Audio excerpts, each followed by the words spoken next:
Okay, Martin Selby, he's the principal lecturer, International Collaborative Program in the Business School. Martin, thank you for submitting your paper for this presentation, for this mini conference. And what you'll be talking about is Decolonising International Student Experience. That's really, really powerful.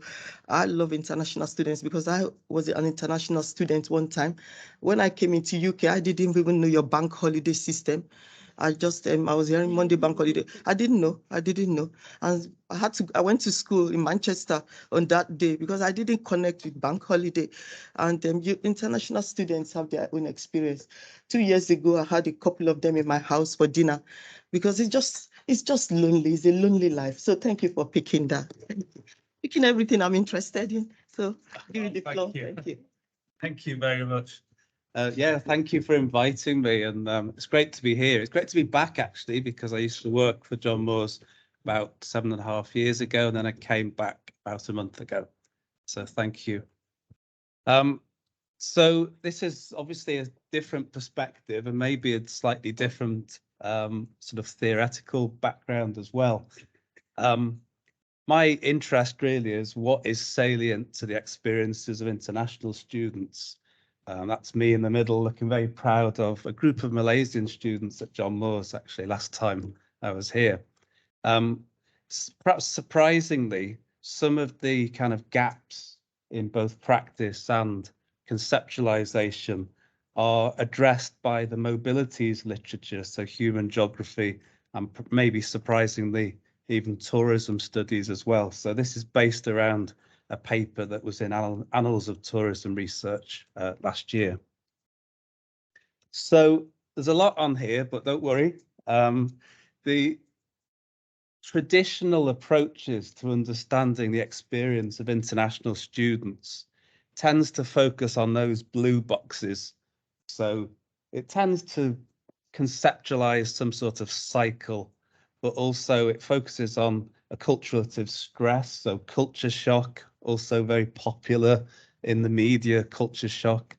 Adjustment strategies that international students have to adopt, whether it's to do with culture stress and coping or cultural learning the new culture. They tend to emphasize adaptation and how international students adapt in terms of socio-cultural adaptation, academic, and also the development of intercultural competence. And this is kind of very prominent in the literature, but also we see this in practice. So we see student support services really focusing on those areas. And what I'm really interested in is the gaps in this. And I'll go into the critique in a moment. But I've identified certainly that we need a much more sophisticated view, really, of the interactions of international students in their environment and in their host culture. And in particular, we need to recognise the importance of differences in power relations and really the tension between the practice arrangements, how things are done at home and how things are done in the new environment whilst they are studying in a different country and a different culture, and also the effect that that has on their identity and the development of particularly a transcultural identity. So the critique, well, it's not difficult to critique kind of some of the existing literature on international students, really. So there's this strong deficit approach where international students are perceived as having or lacking in skills in some way. And then the support services within higher education institutions really are based around supporting students to overcome these deficits and become more like UK students.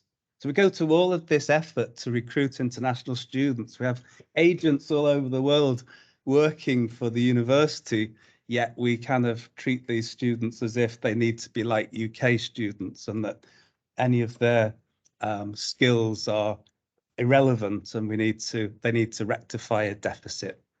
We also treat international students as if their nationality defines their culture. So we I mean, I think of Malaysian students, and particularly the numerous ethnic groups within Malaysia. And we just realized that even in a common sense way, this is ridiculous. So, not only Chinese Malays, Malay Malays, Indian Malays, but all of the different groups, particularly in Eastern Malaysia. So we stereotype students based upon their nationality. And then it's so common in practice to hear academic staff talking about, oh, well, those Southeast Asian students are used to rote learning, they're not used to interacting, or Chinese students don't engage, or worse still, which is one that I witnessed, you group of Chinese students, I'll be over in a minute, and then one of the students said, well, I'm not Chinese, I'm from South Korea. So it's that labeling based upon body and perceived appearance. And then there's these universal laws about acculturation. So all students have to do the same thing. They all go through the same process. And that there's this, both in theory and practice, this idea that it's a rational choice whether you adapt or not, and the burden is on the student. So the burden is on the student to adapt and develop these skills. It's not on the university to perhaps provide a conducive environment and to use EDI and to perhaps tackle racism and discrimination and narratives. So what's missing? Well, I think a more sophisticated view of those interactions, the performativity of the interactions, and also the effect of intercultural interactions on identities and transforming. International students go through this transformation of identity, and also recognizing the importance of power, narratives, and discourse. So a little bit more about that. So the performativity. So I really like Butler's work, and that's been kind of continued in the context of the creation of race. So particularly the kind of the way that repeated practices reproduce identity. So those repeated practices, they produce identities, but they also create precarity. They make put some groups into a very precarious situation. So through those repeated practices, those groups begin to be labeled, they begin to take on those identities, and it creates these differentials in terms of identity. And there are certain places where those performances are really acted out, sometimes called vortexes.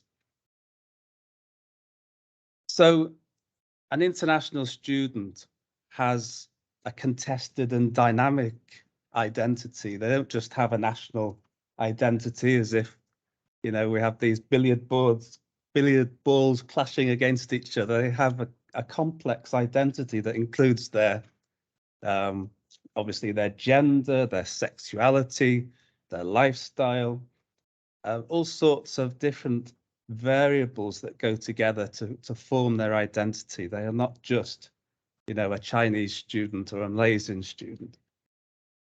So we're always in a state of becoming as an international student. We're undergoing this really challenging time, and we're incorporating aspects of the new culture.